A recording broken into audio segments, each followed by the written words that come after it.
Hey guys, welcome back to Cracket and my name is Aditya and आज हम करने वाले हैं क्लास 12th के मैथ्स का first chapter relation and function.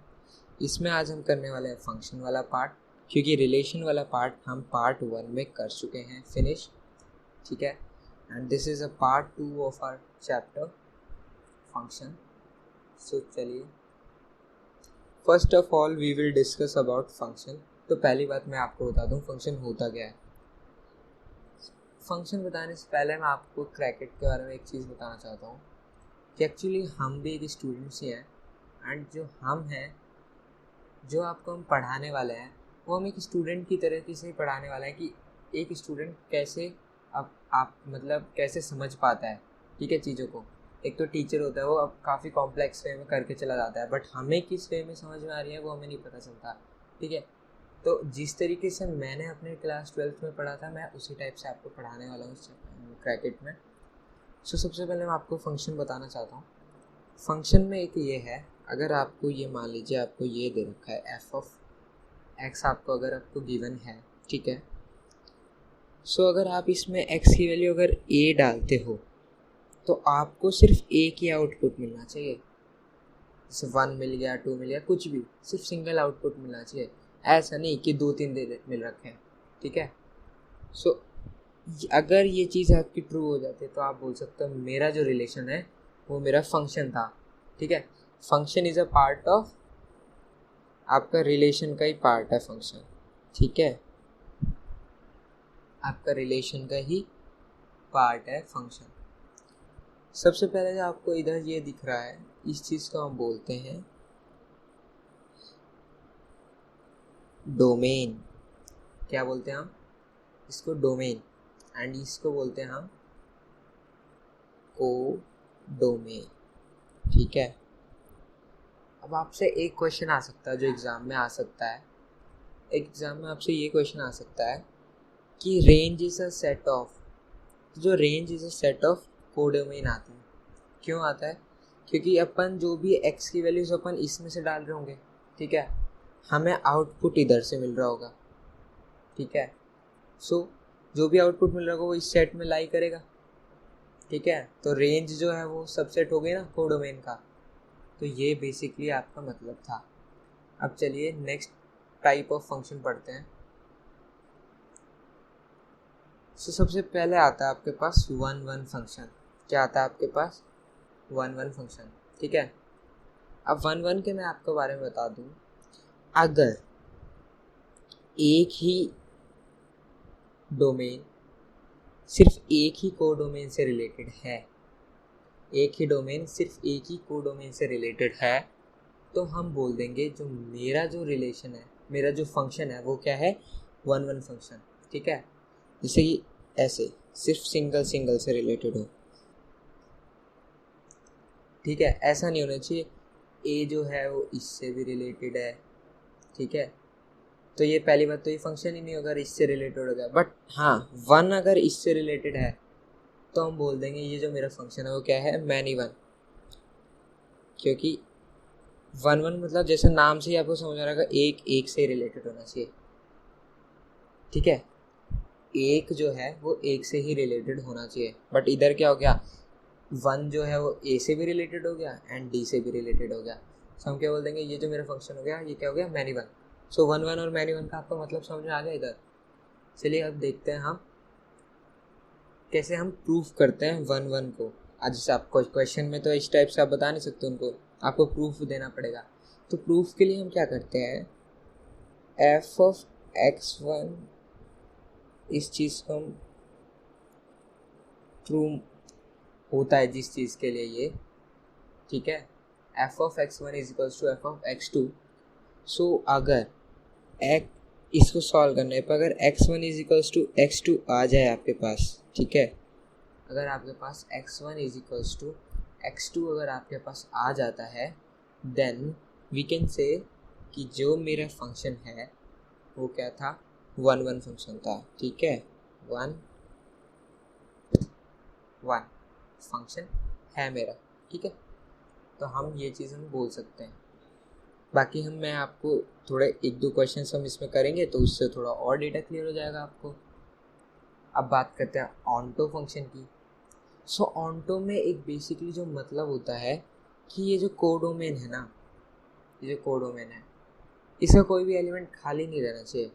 Means सारे एलिमेंट ये जो है सारे रिलेटेड रहने चाहिए इनसे, ठीक है। इसका जैसे मान लीजिए अगर आपको मैं अगर ये पूछूं कि जो मैं अभी ड्रॉ कर रहा हूँ ये बताना आप वो ऑन्टो है कि नहीं है। सो ऐसे किया मैंने, B is related to C, C is related to D and this is related to 4, ठीक है। सो सारे एलिमेंट्स मेरे रिलेटेड हो गए, तो यानी मेरा जो इसके सारे एलिमेंट्स थे वो सारे वैल्यूज कुछ ना कुछ तो आ रही थी उनकी, यानी कि range is equals to codomain है मेरी, ठीक है। तो हम बोल देंगे ऑन्टो फंक्शन। अगर मान लीजिए ये डी वाली चीज़ ना होती, ये अगर मेरी ये डी वाली चीज़ ना होती और मेरा 4 ये खाली रह जाता, तो मैं क्या बोल देता, ये जो मेरा फंक्शन था वो था इनटू फंक्शन। कौन सा फंक्शन? इनटू, ठीक है। इनटू बोल लीजिए या फिर नॉट ऑन्टो, ठीक है। अब देखते हैं नेक्स्ट हम प्रूफ कैसे करते हैं, ठीक है। हम ऑन्टो को प्रूफ कैसे करते हैं। सो इसके लिए प्रूफ करने के लिए आपको क्या करना होता है, आपको मान लीजिए एफ एक्स गिवन होगा कुछ समथिंग एंड आपको एफ एक्स गिवन होगा मान लीजिए x+2, इस टाइप से आपको अगर कुछ गिवन है, ठीक है, तो आपको कुछ नहीं करना, इसको y मानना है, x+2 लिखना है, इस x की वैल्यू निकालनी है यानी y - 2 = x, ठीक है। अब मुझे क्या करना है, ये जो मेरी f ऑफ x मैं यहाँ पे लिख रहा हूँ, जो मैं ये f ऑफ x लिख रहा था ये वाला, इसको क्या लिख सकता हूँ मैं, f ऑफ y - 2, ठीक है। एंड मुझे इसमें पुट करना है उस चीज़ को, ठीक है। तो 2 से 2 कट जाएगा तो y। तो अगर मैंने मेरी जो x की वैल्यू मैंने इसमें डाल दी और मेरा अगर आंसर y के इक्वल आ जाए, तो मैं बोल दूँगा मेरा जो फंक्शन है वो क्या था, ऑन्टो था। Am I correct? ठीक है। अब मैं बात करता हूँ नेक्स्ट। अच्छा, उससे पहले मैं आपको एक चीज़ बताना भूल गया, जो मेरा 1-1 फंक्शन होता है, 1-1 फंक्शन, उसको हम बोलते हैं इंजेक्टिव, ठीक है, उसे बोलते हैं इंजेक्टिव, ठीक है। एंड जो मेरा ऑन्टो फंक्शन है, ऑन्टो जो मेरा फंक्शन है उसको हम बोल देते हैं कौन सा, सर्जेक्टिव, ठीक है। मेरा जो 1-1 फंक्शन है उसको हम बोलते हैं इंजेक्टिव एंड जो मेरा ऑन्टो फंक्शन है उसको हम बोल देते हैं सर्जेक्टिव। अगर मेरा कोई भी फंक्शन है वो इंजेक्टिव भी हो और सर्जेक्टिव भी हो तो हम बोल देंगे बाइजेक्टिव। मेरा फंक्शन जो है क्या है, बाइजेक्टिव, ठीक है। मेरा जो फंक्शन है बाइजेक्टिव है, तो बाइजेक्टिव फंक्शन का मतलब समझ आ गया। अगर मेरा फंक्शन 1-1 भी हो ऑन्टो भी हो तो हम बोल देंगे मेरा जो फंक्शन था वो क्या था, बाइजेक्टिव। अब बात करते हैं हम कॉम्पोजिशन ऑफ अ फंक्शन की, ठीक है। मेरे फंक्शन का हम कॉम्पोजिशन कैसे निकालते हैं, राइट। तो सबसे पहले अगर मेरे को कॉम्पोजिशन निकालना है तो मैं क्या करता हूँ, इसमें जैसे हमारे को गिवन होगा कुछ क्वेश्चन में f of x is equals to x+2 मान लीजिए and g of x equal to x+3 मान लो, ठीक है, ठीक है। तो कॉम्पोजिशन का मतलब है इस फंक्शन की वैल्यू इसके अंदर डाल देना या फिर इस फंक्शन की वैल्यू इसके अंदर डाल देना। हम इसको रिप्रेजेंट कैसे करते हैं, f of G X, so means function G X की वैल्यू हम एफ एक्स में डालेंगे, ठीक है। कैसे, ऐसे ऐसे, ठीक है। तो जी एक्स की वैल्यू x+3 थी, इस फंक्शन में डाला तो क्या है, x+3 की वैल्यू डालो फंक्शन में तो कितनी आई, x+5। सो मेरा f ऑफ जी एक्स कितना आ गया, x+5, ठीक है। अब मैं g ऑफ x निकाल सकता हूँ, मैं g ओ x निकाल सकता हूँ मैं, ठीक है। कैसे निकालूंगा, जी में एक्स की वैल्यू डाल दूंगा तो जी की एक्स की वैल्यू कितनी थी x+2 और इसमें डाल दी तो वही x+5, तो मेरा जी ऑफ एक्स भी कितना आ जाएगा x+5। ठीक है, तो ये हमारा एफ ऑफ जी एक्स और जी ऑफ एफ एक्स ऐसे निकाल सकते हैं हम। ठीक है, इसीलिए इसको हम बोलते हैं composition of a function. Now बात करते हैं इन्वर्टिबल फंक्शन की। हमारा जो फंक्शन है वो इन्वर्टिबल कब होता है, तो इन्वर्टिबल आपका फंक्शन होने के लिए एक नेसेसरी कंडीशन है, वो आपको मैं बता दूं। आपका जो फंक्शन है वो होना चाहिए ऑनटो भी होना चाहिए एंड 1 1 होना चाहिए। ठीक है, ऑनटो भी होना चाहिए आपका फंक्शन एंड 1 1 भी होना चाहिए। अगर आपका ये दोनों कंडीशन सेटिस्फाई करती हैं तो आप बोल सकते हो मेरा जो फंक्शन है वो इन्वर्टिबल है। उसको रिप्रेजेंट कैसे करते हैं हम, जो हमने मान लीजिए एफ ऑफ एक्स था x+2, तो इसको हमने y=x+2 लिखा, इस x की वैल्यू निकाली y-2। ठीक है, हम इसको क्या बोलते हैं, यहाँ पे हम बोल देंगे f इनवर्स x x-2। तो ये जो मेरा है ये क्या है, इन्वर्टेड फंक्शन। ठीक है, हमने इस फंक्शन को क्या कर दिया, इन्वर्टिबल कर दिया, हमने इसका इन्वर्स शो कर दिया। ठीक है, इनवर्स लिख सकते हैं इसको। ठीक है, जो एफ ऑफ ये एफ था, ये F of F inverse x=x-2, ये मेरा क्या हो गया, इन्वर्टिबल, इन्वर्स कर दिया हमने फंक्शन का। ठीक है, अब बात करते हैं हम क्वेश्चन की। सबसे पहले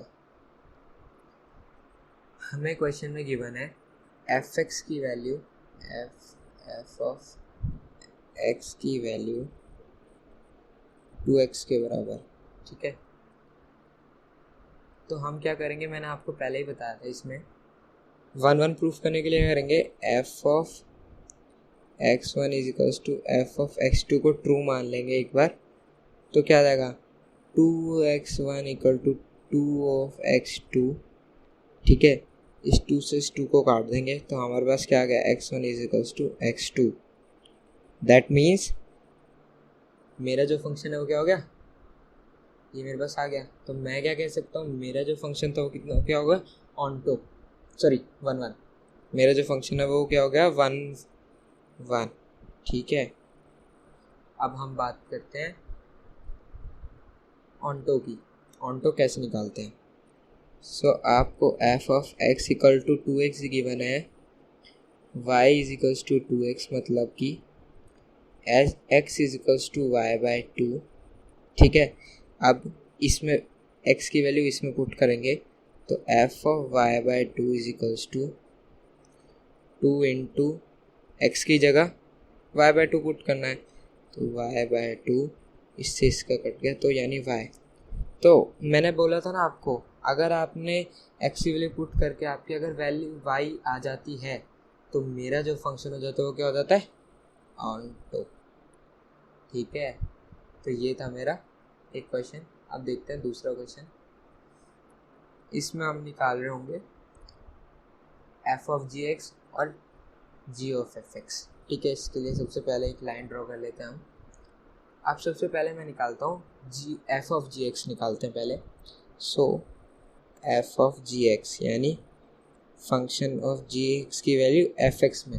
ठीक है, सो मैं कैसे निकालूंगा, यानी एफ ऑफ 3x स्क्वायर। ठीक है, ये स्क्वायर में है, ये 2 जो है वो स्क्वायर में था। ठीक है, अब इसको क्या लिख सकता हूँ मैं, cos 3x स्क्वायर। ठीक है, cos 3x स्क्वायर आ गया मेरा एफ ऑफ जी एक्स। अब जी ऑफ एफ एक्स कैसे निकालेंगे, जी में एफ एक्स की वैल्यू, तो एफ एक्स की वैल्यू कितनी है cos x, एंड जी में डाल दी तो 3 cos स्क्वायर x। ठीक है, तो क्या ये वैल्यू और क्या ये वैल्यू इक्वल है, नहीं है। क्या ये वैल्यू क्या इस वैल्यू के इक्वल है, नहीं है। ठीक है, सो मेरा जो मेरे को क्या शो करना था, यही शो करना था कि एफ ऑफ जी एक्स जो है जी ऑफ एफ एक्स के इक्वल ना हो, और वो मैंने यहाँ पे शो कर दिया है। सो यही थी हमारी वीडियो। अगर आपको मेरा चैनल पसंद है तो प्लीज़ लाइक शेयर सब्सक्राइब कीजिएगा ऐसी ही वीडियोस के लिए। एंड अब हमारा जो थर्ड पार्ट आने वाला है उसमें हम कराने वाले हैं बाइनरी फंक्शन। सो ये जो हमारा कोर्स है मैं आपको बता रहा हूँ, हम 1 मंथ के अंदर आपका पूरा 12th का कोर्स ख़त्म कर देंगे, ठीक है।